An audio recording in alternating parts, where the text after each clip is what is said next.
Troisième dimanche de l'Avent, dit de Gaudété. Évangile de Jésus-Christ selon saint Jean. Gloire à toi, Seigneur. Il y eut un homme envoyé par Dieu, son nom était Jean.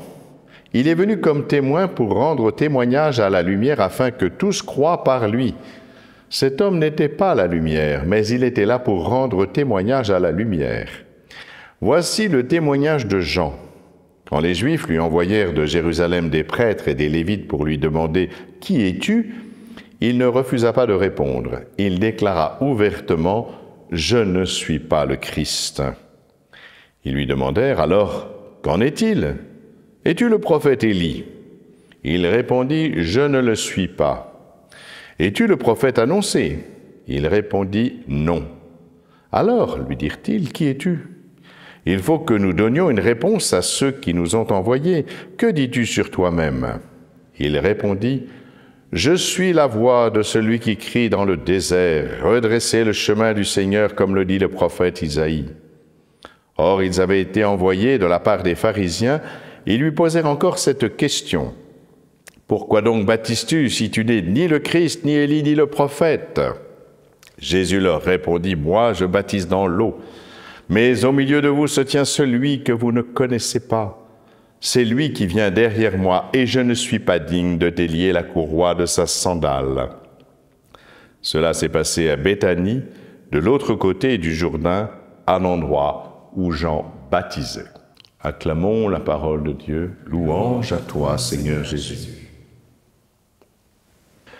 Vous connaissez certainement, frères et sœurs, ce proverbe chinois que j'ai employé quelquefois déjà. Quand le sage montre la lune, le sot regarde le doigt. Et au fond, c'est ainsi que cela peut s'appliquer à notre évangile. Les gens peuvent confondre les envoyés de Dieu avec le Seigneur lui-même. Jean-Baptiste annonce la venue du Fils de Dieu, mais il n'est pas le Messie, même si certains voudraient le croire. Il est venu rendre témoignage à la lumière, comme nous l'avons entendu, mais il n'est pas la lumière. Le Verbe, dit l'apôtre, est la vraie lumière. Cette lumière qui nous éclaire, cette lumière qui vient par le Christ lui-même et qui se révèle justement dans l'Esprit Saint. Mais pour accueillir cet Esprit Saint, il faut des yeux. Et les yeux nous permettent de voir la véritable lumière. C'est ce que le Seigneur a mis en nous, cette capacité de la liberté, de poser un acte d'amour pour recevoir celui qui est lui-même l'amour. Voilà ce qui nous permet de voir la lumière. Si nous n'avons pas ces yeux, eh bien nous ne pouvons pas aimer, parce que pour aimer, il faut être libre. Si vous êtes simplement soumis à des conditionnements hormonaux, vous n'êtes pas libre et vous n'aimez pas. Vous accomplissez simplement ce que tous les animaux accomplissent. Mais pour aimer, c'est-à-dire donner sa vie, puisqu'il n'y a pas de plus grand amour que de donner sa vie, il faut être libre. Si quelqu'un vous met un pistolet sur la tempe et vous dit « aime-moi », vous aurez peur, vous le suivrez, mais vous ne l'aimerez pas. Non, pour aimer, il faut être libre. Et voilà pourquoi cette liberté, ce sont les yeux qui nous permettent de contempler la vraie lumière, qui est l'amour de Dieu révélé en Jésus-Christ. Et c'est ainsi que l'on peut comparer quelque chose. Nous allons parler de la joie, puisque, effectivement, dimanche de Gaudété, c'est bien la joie. Mais qu'est-ce que la joie ? Eh bien, si j'en crois le dictionnaire, parce que j'ai été quand même voir pour vous renseigner, frères et sœurs, eh bien, il y a marqué c'est le sentiment intérieur de plénitude. Sentiment intérieur de plénitude. Alors, si on veut faire plus savant, on va voir le philosophe Bergson. Que disait-il ? La joie annonce toujours que la vie a réussi. Eh bien voilà, frères et sœurs, le chrétien qui a réussi sa vie de baptisé est dans la joie. Aujourd'hui, vous le savez bien, on nous pousse plutôt vers le plaisir. Il faut se faire plaisir. Le plaisir, c'est toujours cela, on entend des gens « Ah, je me suis fait plaisir », etc. Et j'ai même entendu un coureur cycliste en haut du Tourmalet, il en a bavé, c'est pas possible, ça fait 20 km de côte à 10%, on est complètement épuisé. « Oh, je me suis fait plaisir ». Au départ, j'ai pensé qu'il était un peu maso, et après, je me suis dit « C'est peut-être pas sot ce qu'il est en train de dire ».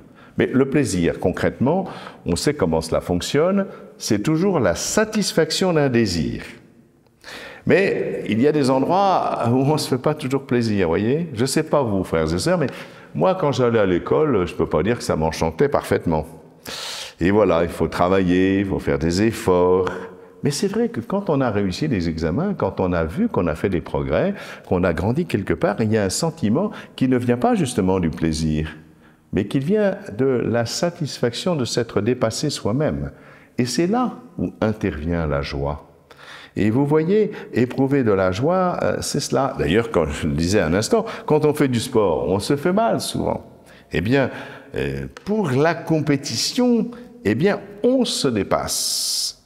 Et autrement dit, la joie que l'on éprouve, ce n'est pas parce qu'on a satisfait un désir, c'est parce que on est allé au-delà de soi-même, de ses limites. On a fait grandir quelque chose en nous. On a fait grandir quelque chose en nous. Vous voyez, même dans la religion, après tout, ça peut être fastidieux. Des fois, on va à la messe, on s'ennuie. On s'ennuie, puis il y a des lieux où la prière est plus facile. À Thésée, je vois bien, quand on emmenait les jeunes, ils étaient heureux d'aller là parce que la prière était plus simple. Mais d'autres endroits, bien, c'est un peu fastidieux, difficile. Mais justement, on ne vient pas à la messe pour se faire plaisir. On vient à la messe par amour de Jésus-Christ. Et autrement dit, on peut très bien ne pas éprouver de la joie quand on vient à la messe. On n'éprouvera de la joie que si on a répondu à un amour.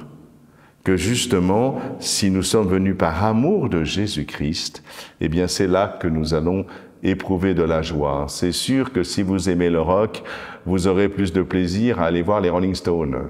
Mais il ne s'agit pas de cela. Il ne s'agit pas de vous faire plaisir. Il s'agit d'éprouver de la joie, c'est-à-dire quelque chose qui vient du plus profond de vous et qui vous permet de révéler quelque chose de profond en vous, de magnifique. Ce n'est pas la satisfaction d'un simple plaisir. Et justement, je crois que la joie et l'amour sont profondément liés, ce qui n'est pas toujours le cas pour le plaisir. On peut avoir du plaisir en n'aimant pas les gens, vous le savez très bien. Donc le désir nous pousse toujours à prendre pour soi, et en fait génère souvent un plaisir qui est fugace, qu'il faut renouveler.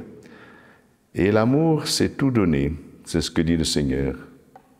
Aimer, c'est tout donner, ça c'est Thérèse, mais il n'y a pas de plus grand amour que de donner sa vie, ça c'est Jésus. Eh bien, cela procure une joie durable. Et la joie est toujours ordonnée à l'amour. Voyez, le plaisir est sensible, individuel, et tourne vers soi. Mais au fond, nous le partageons avec tous les animaux. Les mécanismes sont simples. Pour le déclenchement, c'est la dopamine. Pour la satisfaction, c'est l'ocytocine. Excusez-moi, ce sont des hormones qui nous règlent, mais qui nous règlent comme les autres mammifères. En revanche, la joie vient du cœur. Elle se communique aux autres. Et elle est propre à l'humanité. Voilà ce qui est important. Donc Jean-Baptiste tire sa joie en donnant sa place à Jésus. Il ne prend pas sa place. Il aurait pu se faire plaisir en se glorifiant justement de toutes ces personnes qui le suivaient. Non, sa joie, c'est de donner sa place à Jésus-Christ. C'est ainsi qu'il a accueilli l'amour de Dieu et qu'il permet aux hommes d'accueillir et de recevoir la lumière. Puissions-nous aussi, comme Jean-Baptiste, être heureux en donnant toute la place à notre Seigneur Jésus-Christ. Amen.